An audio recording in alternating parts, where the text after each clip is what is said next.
મામા તમે ઘરે આવી જાઓ, હવે આપણો મેળ નહીં પડે હો. હવે તો ભાગ પાડવાના જ થાય છે. અરે તું મામા ને બોલાવ, માસી ને બોલાવ કે આખા કુટુંબ ને બોલાવ, ભાગ તો લીગલી જ પડશે હો. દાદાગીરી કરસ તું? હા અહીં તો ઊંઘીને હમો થશે, મારી સામે બોલે હો.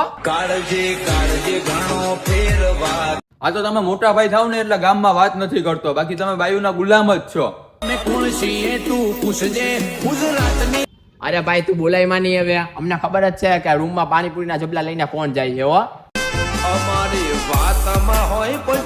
હવે મોટા ભાઈ તમે બીજી ત્રીજી રહેવા દો, હવે આપણે થઈ જ જવું હે નોખું. તો મારે ક્યાં ભેગું રહેવું હે? મારી બાઈ એકલી થોડીક કામ કરશે. તો મારી નો કરે ભાઈ, ગામડાની નથી સિટીની છે અને લવ મેરેજ કરીને લઈ આવ્યો એટલે થાય જ નહીં ભેગું. તો કરી નાખો કા કર્યા અને થાય નોખા. હા તો તમે તમારા રસ્તે મુબારક ને અમે અમારા રસ્તે.